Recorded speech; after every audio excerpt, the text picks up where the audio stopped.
came close to a game-ending interception. Well, that's about as demonstrative as you're going to see Eli Manning.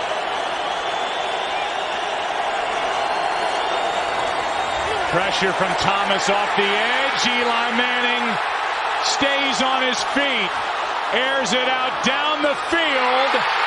It is caught by Tyree. Inside the 25 and a timeout taken.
Popcorn World.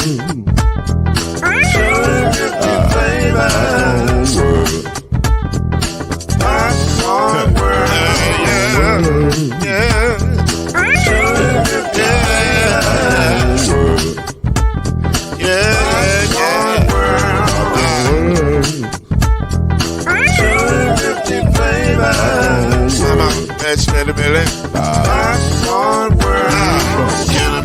Now, yes, I can. So you can get this groove in the back of a can. You can make it around the world with the holes in your hand. Popcorn World. 250 flavors gonna make you smile. 250 flavors gonna make you smile. 250 flavors gonna make you smile. I said popcorn make you smile. Ah. 250 flavors. Popcorn World. Popcorn World. Popcorn World.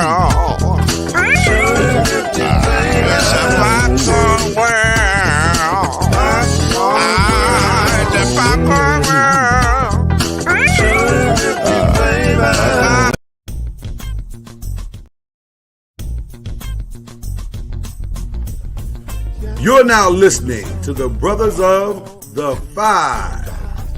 At shooting guard, it's your boy, Killer Cam.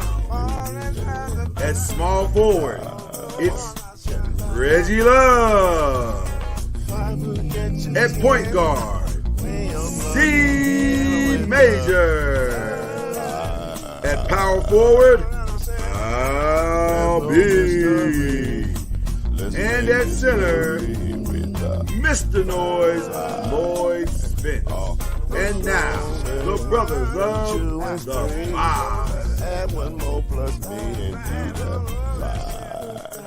2 games on as we speak right now. One started at about 7:30 Eastern time, I guess it was. No. Yes, 7:30 Eastern time. That's right. The Magic and the Cavaliers, they are in the second quarter right now. 2 minutes left to go. The score is 53-39. All over the Magic right now. Magic trying to battle back in this game. The young Magic's team trying to get back in this game. But the Cavaliers are playing some good basketball tonight. And then over on TNT, that was on NBA TV, by the way. Over on TNT, the 76ers and the Knicks are at it again. About to end the first quarter in about 3 seconds or 10 seconds, depending on what you're looking at. If you're online, the online is way ahead of the the regular. But they're up 25-18 about to end the first quarter. We're about to start our show because that's what we're doing right now. I am Lloyd Spence. That is my brother from another mother. I call him little brother. It's Chad Major. And he's in here asking you to pray. Nothing wrong with some prayer, especially if your team is losing. I'm going to be praying tonight. I wore this shirt for a specific reason. Yeah, definitely. Yeah, I'm going to be praying tonight for sure. So, a lot of good stuff going on. We're having a good time already. NBA playoffs are up and at them, people. And shockingly, we started the NBA playoffs 8-0 for the home team. Root for the home team. And they are out on fire right now. If you got home court advantage right now, you're killing the game. 8-0 for the home team. And so the only team that even got close to a victory this weekend, because most of the games were, I guess, like blowouts, I guess. For the most part, yeah. For the most part. Yeah, so I don't know. It was I think the closest one was like New Orleans. New Orleans and who did they play? Oklahoma City. Yeah, I was just gonna say New Orleans and Oklahoma was the only game that kind of came down to the wire. And New Orleans definitely had a chance to win the game late. But nonetheless, they came up a little, just a little bit short. Yeah, just a little bit short. But opening first game ones, Chad, Saturday, Sunday. What are your thoughts? I mean, they pretty much kind of started like we said they were going to go. I mean, they had Cavs in the match, which on the West first. Oh, I'm sorry. Yeah, that's okay. I meant Timberwolves and the Suns. Yeah. Anthony Edwards kind of, put his stamp on the game, and him and KD were dueling. And I think, you did say that, the Suns was going to have some trouble, which, they did. And, it's one game, yes, but we'll see what. What was the thing that they couldn't do? They couldn't play defense. No defense. Oh, imagine that. No defense. And before you finish that, did our brother not say you better show up on Monday? Yeah, he did. In the words of Cam, it's cool he do it, huh? I don't see it. I don't see him. Yeah, I'm calling you out wherever you are. Yeah, the Lakers and the Nuggets. I mean, y'all going against a machine. Even though AD did kind of cancel out Jokic's points and everything, I think you guys need to at least have a little bit more firepower off the bench. Well, listen. Let's be clear. We got snowed. All right. We allowed ourselves to believe that D'Angelo Russell was a different man. We were like, oh my God, he's hitting his threes now. Everything's better. We can really make a run at this. We can really do this. And here's what we didn't realize. Because I also thought his defense had gotten better. And I guess against different teams, it is better. But against the Nuggets, not so much. Yeah, you got to play. You got to play pretty good against the defending champs. You got to. Especially well. When you're not shooting the ball well, and you're coming out 2 or 6 in the second quarter, or whatever, you got to go to the other side of your game and put more emphasis on that. If I'm not scoring, okay, then Jamal Murray, you're not scoring. So I'm gonna put pressure on you. I'm gonna foul you. I'm gonna make you day long. But you cannot score, and he's not score, and he scored. Are you saying he's a one-sided player at this point? It's the same problem. Like I said, we just got lulled into a false sense of reality, and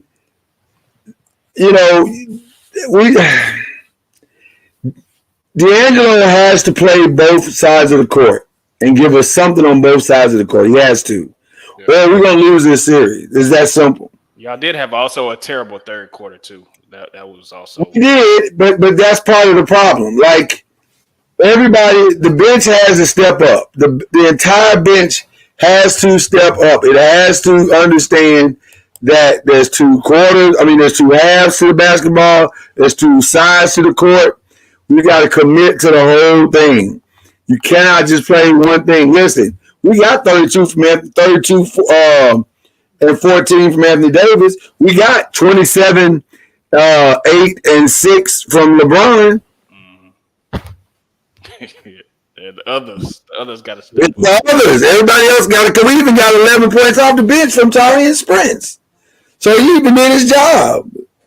Everybody else got to step up. Everybody. Ring. D'Lo, Austin, everybody has to step up. Dinwiddie, Gabe Vincent gave us nothing. Everybody's got to step up. Now I'm hearing that Christian Wood is supposed to be back tonight. That'll be interesting to see if we can throw another body at Jokic. Not that it really matters who we throw at Jokic, but I'm gonna tell you something else that I'm not happy about. I don't want to turn this into a Laker thing because there's other games going on beyond the Lakers. But I will say this. I think we have to make a firm decision who we're selling out to beat. And I think you got to just let Jokic do what he do. Just let him do what he do. Yeah. But you can't let Murray beat you and Jokic.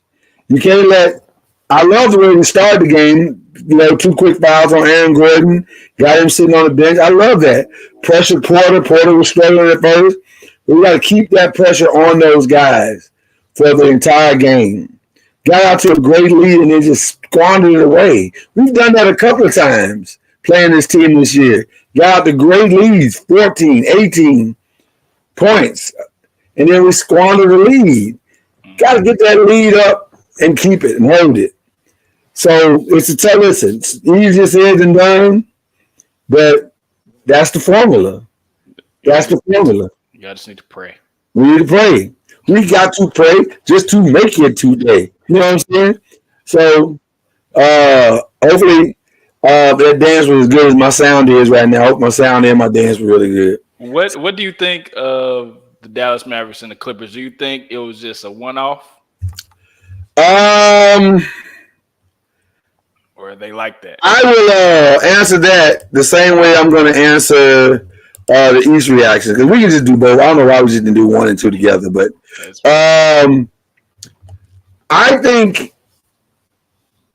anybody can get hot on any given day. And James Harden caught fire, played well all the way across the board, and they built up enough of a lead to hold them off in the second half. Same thing with Bucks and Indiana. I think Dame Lillard for sure caught fire, looking like Portland Dame Lillard for the first time all year. And they built up enough of a lead to hold those guys off in the second half. But if you're asking me who can bounce back quicker, I would say it's Dallas. I think Indiana's style of play is going to be a problem. I didn't realize, admittedly, I will say I have not watched a lot of Indiana games this year. So I was not unaware that they score fast, but I was unaware that they scored that fast. And I'm going to tell you something. Kenny Smith said something, and I'm going to give him the credit that's due him because I think he deserves it. But he said, you can score so fast that you're not really playing in a rhythm and you're not allowing yourself to really get good shots.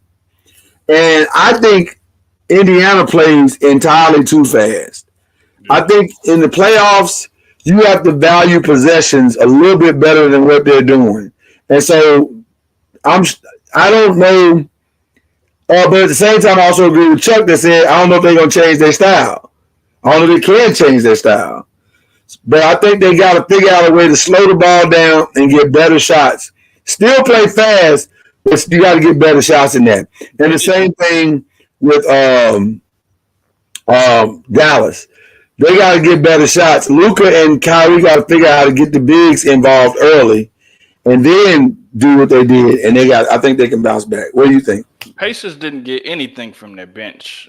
They didn't get anything from their bench. So I think that's going to be the thing in this whole playoffs with all these teams. What can you get from your bench? Yeah. Because, the 5 starters, they're going to do what they do, but it's going to be the bench is going to be able to probably determine the wins and the losses on this thing. So speaking of bench, Dallas does have a deep bench. They just have to show up. Like you said, they're going to have to get Gafford involved. They're going to have to get Lively involved because, Luka's going to he's going to give you a consistent 20-plus. Kyrie can give you a consistent 20-plus. It's going to be like all these other teams. The others is who's going to show up because, that's the catalyst because you're not going to want to wear your starting 5 out. So somebody's got to give you something at this point. If Jones is going to start, he got to score. You got to score. He can't go over. Yeah. Gafford's got to give you more than 3. Hardaway's definitely got to give you more than 6. The young buck Lively, maybe he was nerves, chalked it up to nerves. Maybe he got it out of the system now. But yeah, you got to get something out of your front court. Yeah. Your front court combined to give you 14 points. That's not good. And only an additional 9 points off the bench. That's not good. So you got to get some help, man. I mean, Mavs got to get some help. I believe the team that's closest to bouncing back from their first game, I think the Pelicans played a decent game, but they can play better, and they may be able to steal one. Yeah, and they're also missing 20 points that's not there, which that could have easily made the difference. Zion could have. Oh, for sure, for sure. But they got it. But they play without. But I don't want to use that as an excuse, bro, because honestly, they played more without Zion than they had with him. So I think they got enough firepower to step up and make a move, make a moment happen. Now maybe some of that was fatigue. I don't know, but they got to get in there and battle this next game, and because I think they can beat them.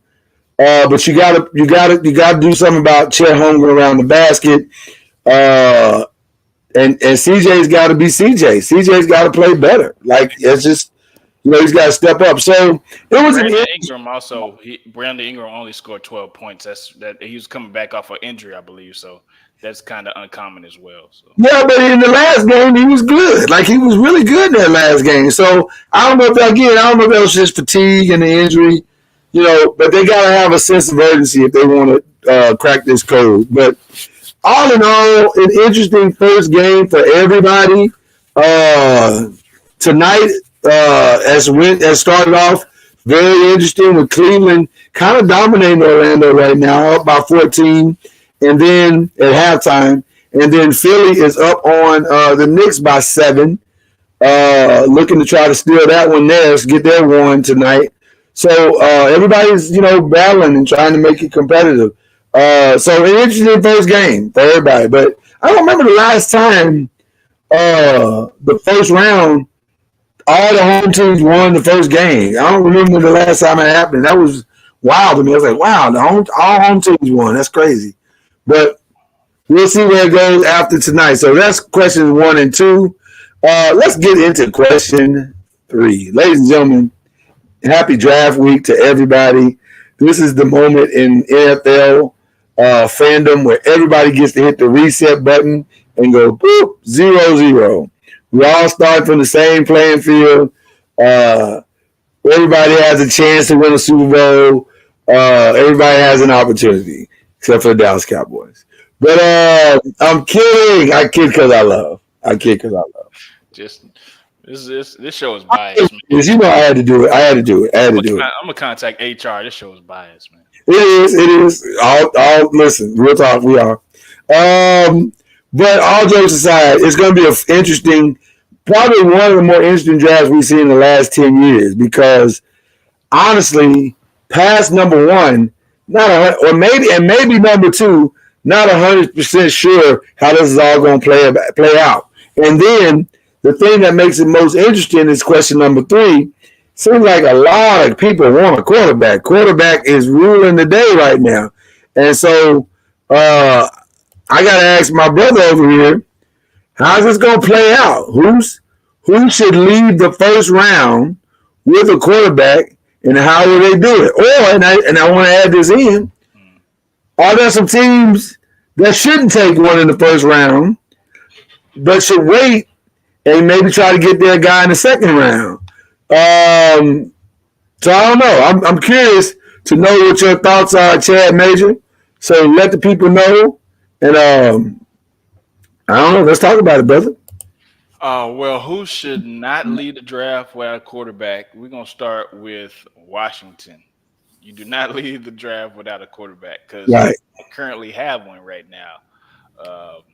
Also, New England, you need to draft a quarterback as well. But now New England has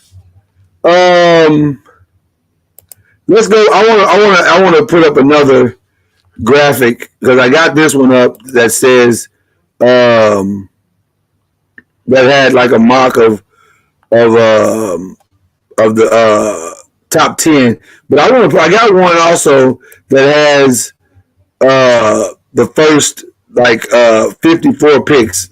So I want to show that one real quick. And the reason why I'm showing that one, little bro, is because I'm curious to know what you think. Because New England, technically, they could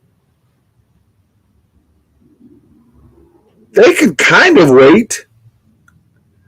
Like they're at 3, and I think they pick. After the first 4 quarterbacks, though, there's a drop off. So why wouldn't you want to get? Well, if you're looking for a starter, yeah, exactly. Right. They need a starter. They need one. I don't know if they do need a starter, but I don't know if they need a lot of stuff. Yeah. We need a lot of stuff. They do. Quarterback is one of many things that we need. So do you mortgage the farm and well, it's not mortgaging the farm because they're in the third spot, so they get one of those premium quarterbacks. You don't have to do anything if you're New England or you guys, unless you want to trade up. They can move back and get a whole bunch of other stuff. Because so this is an interesting. This is where it's gonna really get interesting. Like I think 2 and 3 could be very, very interesting. Because everybody's here in Minnesota is going to try and move up there. Everybody's here in the Raiders are going to try to move up there to that spot. We might. I don't think we will. I think I'm for all that I'm hearing, we're hoping a quarterback falls back to us, which I'm really praying that happens as well. I'd rather that than we give up very valuable draft capital to go get somebody that may or may not pan out. So I don't know, man. I don't know if you're supposed to give up capital for this, but at the same time, if you're somebody like New England who needs everything, I mean, you need receivers, you need linemen, you need running backs, you need everything. Why not get everything a haul? And you know, I don't know. They can still do that though. They can still do that and still pick their quarterback in the first round. They still have other picks that they can maneuver and place different places to get what they need. But you want to start out with the quarterback, don't you? You can't win without a quarterback. Yeah, you want to take care of that first. You can't win without a quarterback. It's supposed to be your leader in the locker room and a leader on the field. So you may want to cement that. It's definitely going to be a rookie at this point, but you definitely want to have that sold up. Well, let me say this. I think they should take a quarterback. The Washington Commanders for sure should take a quarterback. I don't even know why Drake May, with all due respect to Drake May, I don't even know why he's even in the conversation. He's not ready. I watched Drake May all season long as a journalist with Believe in the ACC Thursdays at 8 a.m. Central, 9 a.m. Eastern. Shameless plug. Shameless plug. Just shameless. I watched Drake May all season, and with and without Tez Walker, he needs work. Honestly, the best quarterback play in the ACC this past year came from Jordan Travis, and you could argue Riley Leonard when he was healthy. Like, Drake May was a distant third, maybe even fourth. Now, if you're talking about upside and potential, I get that. I get what people love about him, but I don't know if I love him enough to take him in the top 5. As a Giants fan, and you talk about Travis, would you take a flyer on him in a later round, have him get healthy, and then see what he has? I mean, it can't hurt if he's the best at that spot when we pick, maybe. Or do you want to just get rid of Daniel Jones altogether? Or do you want to just get rid of Daniel Jones altogether? Well, listen, however it plays out, I think Daniel Jones is on borrowed time. The tricky part about us is us in New England have the same problem. We got a lot of needs. We clearly may need another running back because, you know, we made a decision on that, which I'm not mad at it, but I'm just saying we made a decision on that. So, and while I like Devin, and I think Devin will play well in his offense, it wouldn't hurt to have somebody else back there as well, which we'll get into some of that in just a minute. But I know we need a quarterback. I just don't know how I feel about any of these guys. Like beyond Jaden, and really, honestly, the guy that I really want is the one with the highest X factor, which is Michael Penix, because I think he can really play. But I understand why he's fallen in the draft because, you know, there's so much uncertainty around him. Now, having said that, if we could get some stuff at 6, a great player. To me, the ideal circumstance for my school. You might make me rush the question because we're going to actually talk about that in just a second. But, okay, so you said New England and the Commanders are your top two needs quarterback. Yeah. I say I agree. Chicago's got to finish what they started, but you know who else needs a quarterback? Minnesota. Yes, they do. They do. Minnesota got to find a quarterback. They do. Denver, I guess, found their guy, Zach Wilson, today, I guess. I don't know what that was about, but that's not a find. That's not a find at all. I think they still draft quarterback. But why do it if you just – because that was crazy. That was a crazy trade. I was like, Zach Wilson? Really? I didn't get it, and I still don't get it, but if they do that and don't draft the quarterback, I don't know what's going on. Do you just like guys with the last name Wilson? Is that what this is about? I don't understand what's happening right now. Maybe he can control this one. That may be it. I guess. I don't know. That was a wild trade today. I didn't understand that at all. And the Raiders need a quarterback. The Raiders are saying, or the rumor is the Raiders are going to try to get this number 2 pick from Washington or New England. But what are you going to have to give up to get it? And then is the guy you want going to be there? They want Jaden Daniels. Well, if they draft up to number 2, I would assume he would be if we say Caleb Williams is the number 1. Well, if you can get Washington to give him up, then okay. But why would Washington do that? The haul would have to be considerable for if I'm Washington for me to give up on a guy that could be the next Lamar Jackson. Yeah. Well, it depends on how their scheme is and if they figure out if he fits the scheme. If not, then I'm going to pass to find somebody that fits my scheme. So, and I would say to you, whatever Jaden Daniels is, that's your scheme. Yeah. Don't be trying to build. Don't be trying to fit him into nothing. Well, Baltimore is giving everybody the blueprint with a quarterback of this type. You don't put this guy in the scheme. You build a scheme around him. Well, Lloyd, as a Cowboys fan, I hope they pass on Jaden Daniels because I don't want to see him twice a year either. Anyway, listen, as a Giants fan, I concur. I would prefer to go and do the route. So, but I think they're going to have to. Whoever moves to that number 2 spot, they got to give up a haul. I'm talking about a couple of number 1, maybe 3. Some other picks in later rounds or 2nd, 3rd, 4th, 5th, whatever. But you got to put an attractive package together to make that happen. So, but I think those are the most desperate teams to get into that spot, which brings us to number 4. And how do you think this thing's going to unfold? So I want to pull up the first mock that we had. Is this it? There it is. Okay. I found my answer kind of interesting. I always find your answers interesting, little brother. Let me just tell you. This is from Charles McDonald of the NFL and Nate Tice of NFL.com. Oh, no, I'm sorry, not NFL.com, Yahoo Sports. And a lot of these are pretty much falling the same way. There's a little bit of variance in that first round, but not much. But Caleb Williams going number 1, Jaden Daniels number 2, Drake May 3, Marvin Harrison 4.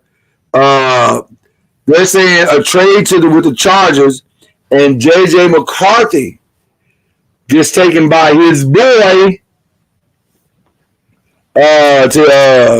not his boy, actually. They trade. His boy trades, gets a haul for him, and then he goes to the Vikings. Then that would leave us, the Giants, with Malik Neighbors, Rome Uduze to Chicago, giving them their second receiver or their go-to receiver to pair with Caleb Williams. Brian Thomas, and then Joe Alt, who a lot of saying is the best lineman in his draft, and Troy Fatanu would round out the top 10. Agree, disagree? I have some differences. In there. Okay. I have Caleb Williams at 1. Okay. Jaden Daniels at 2. Okay. Drake May at 3. At 4, I got a trade Ah. between Arizona and New York, which Yes. yes, which Okay. For who? y'all move up to get JJ McCarthy.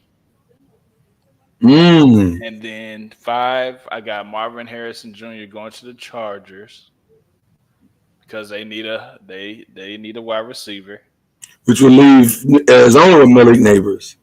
Well, Arizona would get Rome Dunze Oh, you think they like Romeo Duze better than Neighbors? at number 6. Yes. Wow, you shook it up a little bit. Yeah, and then we got Aud at 7, Quinion Mitchell at 8.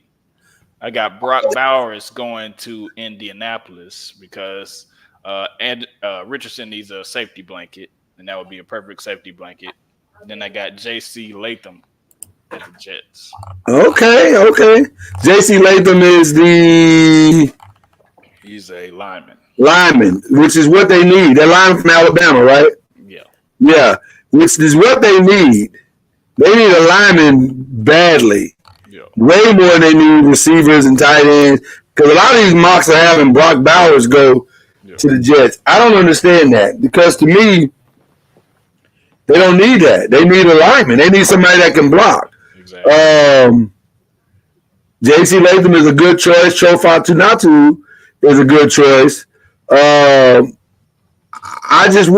definitely would go a different route if I was the Jets. I would go lineman and try to steal some late receivers in the back end, the draft or whatever.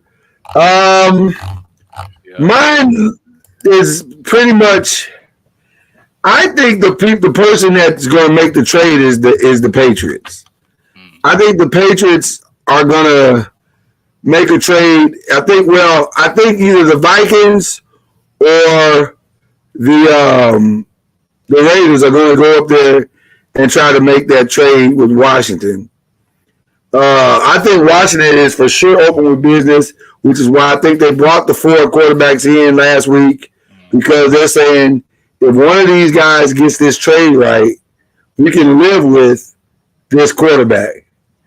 And so Michael, they got to get a quarterback. They cannot leave the first round without a quarterback. So to me, it's more likely that Michael Penix ends up in Washington. And Minnesota ends up in that 2 spot taking Jaden Daniels. I think Jaden Daniels is going second. It's just a matter of who. Yeah. It's just a matter of who. Then after Jaden Daniels, I'm going to say that 3rd pick in the draft. If they're sold on Drake May as a starter, then it's Drake May. I just don't see how you would be if you're New England. But I think that's why New England, because he's not a day one starter, in my opinion. And so I think you don't waste that pick on a guy who's not a day one starter. The only reason why you take a Drake May is if you think he's a day one starter. I don't think he is. Yep. I think the ranking of the quarterbacks is Caleb, Jaden, talent wise Michael, then JJ, and then Drake, followed by Bo Nix and whatever. So I can see. I feel like Marvin Harrison is a lock for Arizona unless they get blown away by something. But I think he's an Arizona Cardinal. What we're gonna do? Let me ask you before I answer that question. What are y'all gonna do? I feel like, and I've been saying this for weeks now. Graham Barton out of Duke plays all 5 line positions. We need somebody that protection. Yeah, you don't have to move Tyler Smith anymore. Put him where he needs to be, or you can move him tackle guard, whatever. Graham Barton can solidify whatever we need. So I think we need to shore up that line for whoever's going to be running back there. I have no idea. but we need to make sure the line is straight and protect Dak at all costs. And to be fair, some of the mock drafts that I've seen do have Graham Barton going to that spot, which would be very, very interesting. I see. Ours is a little more challenging because ours is contingent upon what happens before us. So, and this is where I'm really torn because. Well, if you're going to keep Daniel Jones, then you're going to need to go wide receiver, right? If only if the quarterback we want is not there. And I've heard Drake May conversations, which I don't like. I've heard JJ McCarthy conversations, which I like a little better. It depends on how bad. Here's the X factor of the whole thing with the quarterback in the first round. We have to decide, or not we, but Brian Daboll and Joe Shane, general manager, they have to decide is Daniel Jones their guy. And if he is their guy, then this is a no-brainer. This is easy. It's Malik Neighbors, and we move on. But you have to decide that he's your guy. And so, if he's not your guy, then why do you think one of those other guys can be your guy? And that's the real question of the whole first round. If you think J.J. McCarthy could be your guy, then because J.J. McCarthy has flourished when he's had weapons. Facts. We ain't really got that many weapons. We got weapons, but not like other teams that have weapons yet. Yeah. And so, do you want to forego? And by the way, got a chance to take a deeper dive into Malik Neighbors, into Rome Odunze, into Brian Thomas a little bit more. And there was one other receiver that I looked at as well. Who was it? Was it I'm trying to remember the other. Brian Thomas, that's what it was. Did I say Brian Thomas? Nah. Yeah, Brian Thomas, that was the other one. Brian Thomas is actually the faster of the group. Seeing as he's at the top, I didn't see that. Yeah, he's actually the faster of the group. But he's more of a. I don't see him as more of a possession, and he's big too. 6'4", 203.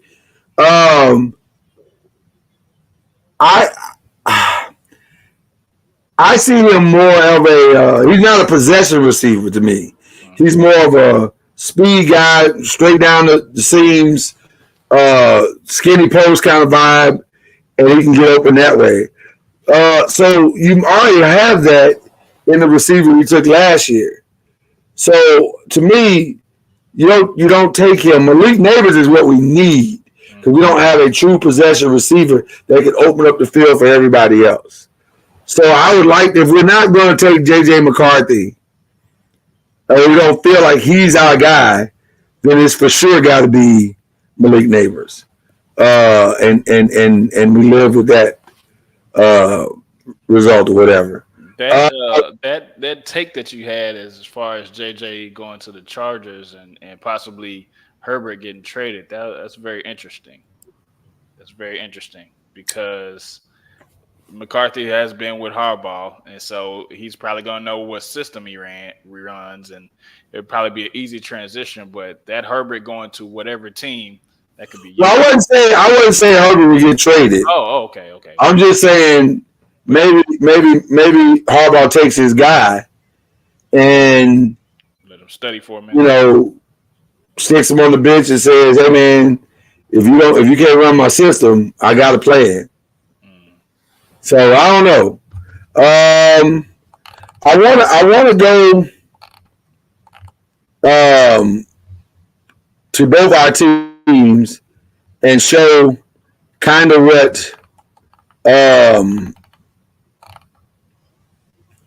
me what you think your guys are going to do. Tell me what you think your guys are going to do. What do you think the Cowboys, or how close do you think they're going to get as far as the projections of the draft that we're seeing?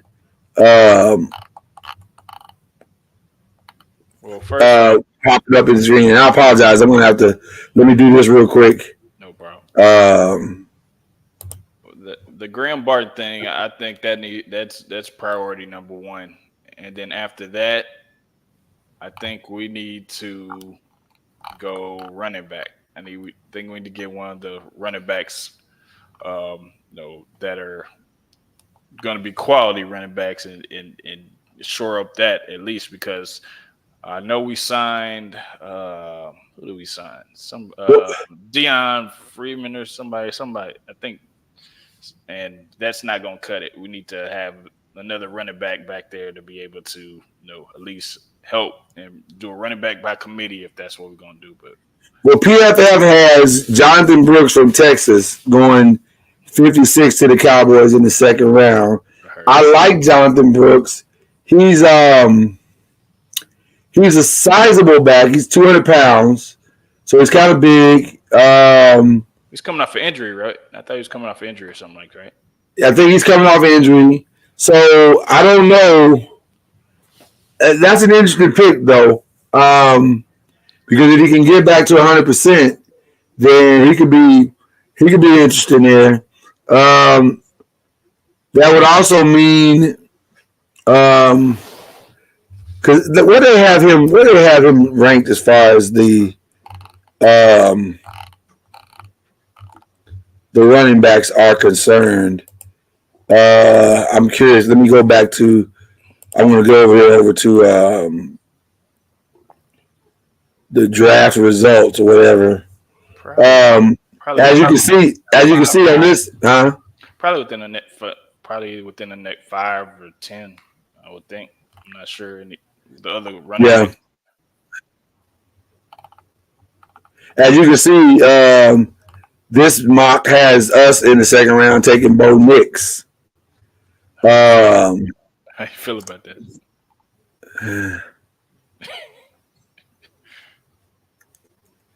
I'm not crazy about it.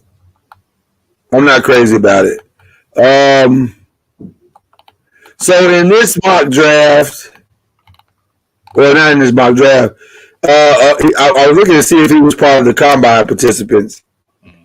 He did. Oh, that's right. He didn't run. That's right, because he was injured. So I don't know. I'm interested. I'm curious to see what happens with this particular selection or whatever. Bo Nix going to us. Let's go to the third round real quick. In the third round, they got us taking Max Melton at cornerback, and the Cowboys taking Roger Rosengarten, a tackle. Never heard of him. Never heard of him. Where is Roger at? Are we still in this? Tavondre Threat, by the way, Sweat may have cost himself a ton of money, by the way. There he is. He's out of Washington. Roger Rosengarten is out of Washington. And so he would come in and take Tyron Smith's place. Okay. How do you feel about that? I mean, yeah, we need a tackle. So, I mean, he was on a championship team. So, I mean, I guess I can feel good about it. I can feel good about it. We need a running back. So, if Brooks is not there, I want them to try to see where Corum's going to land. Okay. In the what round is this? Fourth round. I don't think we have a pick in the fourth round. We don't either. And y'all have one in the fourth. Okay, so we'll move on from the fourth. In the fifth round, they have us taking in this particular draft. Or do we have it? But yes, Will Shipley, which I would love. That'd be a great pick. I like Will Shipley. Probably be a decent third round back. Can put him in some nice catch and run situations. I'm a Will Shipley guy. And then as you guys taking Trayvon Wallace out of Kentucky, good decent linebacker. He would come to follow you guys in the fifth round. In the sixth round, they have us taking Trey Taylor from Air Force, and Cowboys will take let's see, Zachary Franklin, wide receiver from Ole Miss. Have you seen him play? I have not. I'm still actually doing a deep dive into some of these guys and where they finished in the combine, or if they ran in the combine, and what their numbers look like. So, just some names of mention while we're here. I'm just curious to know. I'm interested to know where some of these guys may go. Would you take an early fly on Xavier Worthy? Because you can't coach 4.21. You cannot. I think I would if I don't necessarily see him in the offense, but maybe kick return, punt return, because that's a lot of open field that he can utilize. So just depending on where I would fit him, I would at least try him there first, see if we can go into the offense. I agree 1,000.2%. So I think there's just some guys that are coming out that you just got to say, I'm just going to see how this plays out. Yeah. Because this guy's too good. No, don't want your boys, Jared Verse, to come up and get Jared Verse. No, I love Jared Verse personally. No, I think we got other pressing. I mean, if he's there, yeah. I just don't. We don't necessarily draft a lot of Florida State guys for whatever reason. I wouldn't mind us taking him because we got to do something to set Kayvon Thibodeau free from these double teams, and it just doesn't feel like Aziz Allure is going to work out. So we got to figure something out with that and get something else in there. I don't know. I'm very curious to see where that goes. What do you think of some of these legacy guys, the Brendan Rice and then the Jeremiah Trotters? What do you think about Well, I think you can get some of those guys later if you can get them. I don't think you got to go up and get anybody as far as that's concerned. I wouldn't mind getting maybe Byron Murphy and setting him next to Sexy Dex and see how that turns out. So, I don't know. There's a lot of great players, and I think there's a lot of plug-and-play guys in this draft. And so I'm very curious to see how this all plays out. But that first pick is going to set the tone for the entire draft for us. And it is. How we handle it, I don't know, man. I'm very curious. Caleb Williams, like, they put a lot around him already to have him succeed. Like, is there any point that he still fails after all this stuff that they put around him, all these moves? I am not the biggest Caleb guy, so fails is a strong word. I don't want to say fails. I think he may have a typical rookie season. I don't think anybody should expect a CJ Stroud breakout this year from Caleb Williams, because I just don't. I think the Bears are a little ways from that.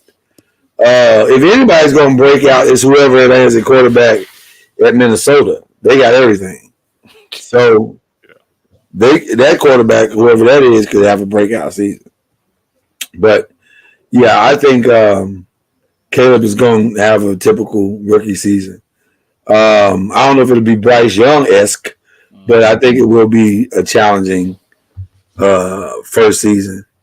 By the way, Dak said he is unbothered by his negotiation circumstances. That's good or bad to you? I mean, it can go either way. I mean, what is he supposed to say? He's not gonna voice his frustration out in the media. He's never been that dude. So Okay. I mean, I don't. They're either gonna pay him or they're gonna not pay him, or somebody else gonna pay him. So I think he's probably in a good position. He's thinking that they'll pay him, or He's not in a good position. He's in a phenomenal position. yeah. The worst thing that could happen to Dak Prescott this year is that they pay him $55 million to play out the rest of this season, and he goes somewhere else and makes even more money. That's the worst thing that could happen to him. Yeah. So we'd all like to be sitting in that spot. Yeah. So we strangled hold for this time being. So yeah, you did. Currently, the Cleveland Cavaliers feels like they're about to go up 2-0 on the Orlando Magic. They're 74-60 with about a minute left in the third. It's halftime on TNT with Philly and New York. Philly up 53-49. What we will do is pick 5 other games and tell you what we think is going to go down in our game 2 picks. So we'll break it all down like this. Let's go Timberwolves Suns. Let's tie it up. No. Timberwolves again. I agree. 2-0. Let's go Nuggets Lakers. You pray that y'all do it, but I don't think so. I think y'all go down 0-2. 0-2. Yeah. I'm contractually obligated as a fan to say 1-1, but I say it with great trepidation. A lot of things got to go right. They got to play a lot better than they played the other night. But I'm going to say 1-1. Clippers Mavs. I think that game 1 was fool's gold, so I'm going to go Mavs. Okay. Mavs get back on the right side of the ledger. I think so. I am going to agree. Jason Kidd is a hell of a coach. Although Ty Lue is one of the best doing it right now. I'm gonna say Jason matches wits with Ty Lue and they tie it up. Is that 3? That's 3 games. 3 games. Let's go Bucks Pacers. I think the Pacers are not going to let Damian Lillard go off again, so I will go Pacers this time. They're not going to let him go off? They're not going to let him go off, and I don't think anybody else going to go off. So, okay. And you think there's somebody that can stop him from going off is what you said? I just don't think it's going to. I mean, it's going to be a team effort. It's not going to be one singular person. I was going to say, because it's not going to be one singular person. All right, it's going to be interesting to see how that unfolds. Okay. I'm going to say the demise and the struggles of Dame Lillard have been greatly exaggerated. And I say the Bucks go up 2-0, headed out the door to Indiana. So, yeah. Is there any? All right, ladies and gentlemen, those are our pick 5 picks. Come on, man, give me some shout outs this week. What you got? Oh, no, that's not. I'm sorry. Thunder and Pelicans. I forgot. I will go with the Pelicans to steal one.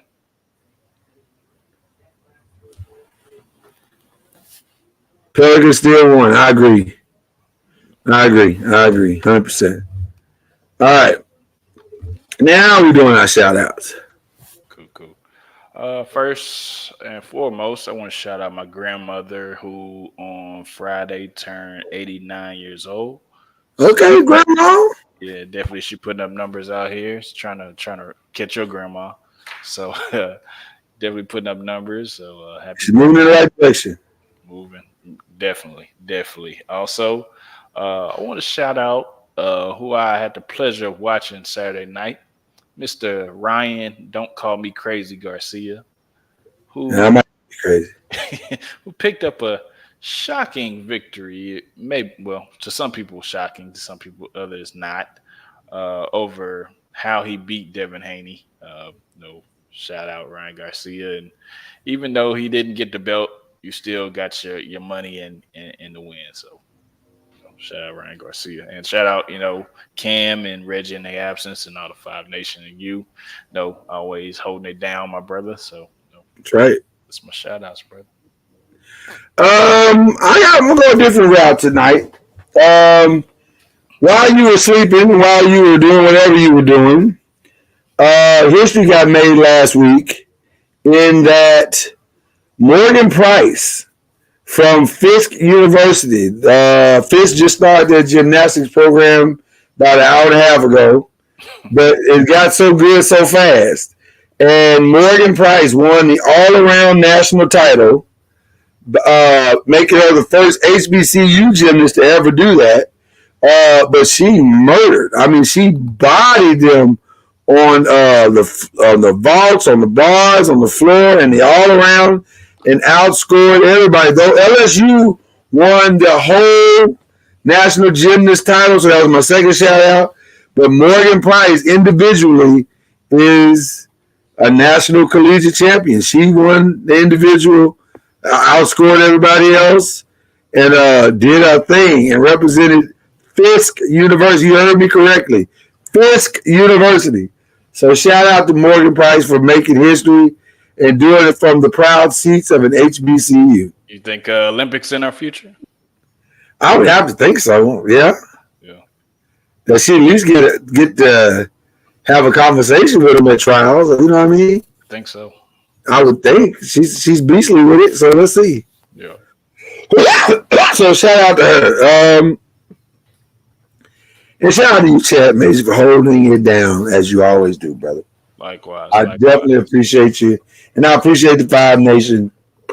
Oh, I forgot. I got another shout out. I forgot, man. Talk to you, man. If I could squeeze one in. Shout out to the United States men's basketball team. They got the 12 best people on the team, and hopefully they can lock down this gold medal because the Olympics is coming up. So don't tell Kyrie that. Well, I mean, he got an argument. He definitely got an argument. Well, it's an argument at least. He got an argument. I wonder how much of his situation is because of his stance on things. Could be. They just don't want to deal with that. It could be a distraction playing in the Olympics, yeah. Well, not only that, to my knowledge, he still ain't vaccinated. It don't matter anymore at this point. Well, no, it matters. I think you have to be to play international. I think. Yeah. Okay. So I don't know. I just think he just. Listen, I love what he's done this season. I think he's been a model citizen, and I don't think he should be punished for whatever he believes. But I think he is being punished for whatever he believes.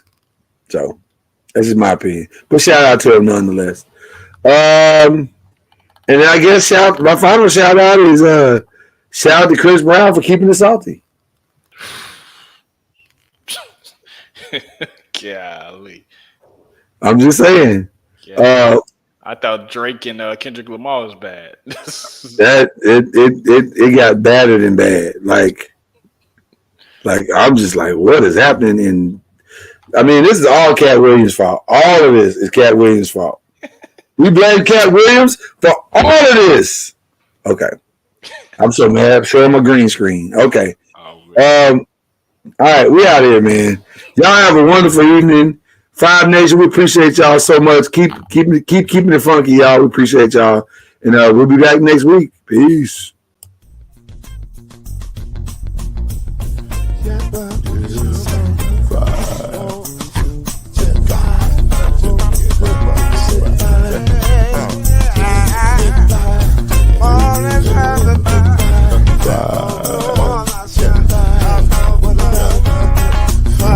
Get you 10 when you're plugging in with the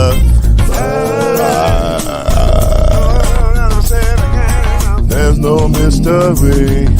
Let's make history with the oh, the strongest 2 and 3. Add 1 more plus me and do the yeah. Keep it on the floor.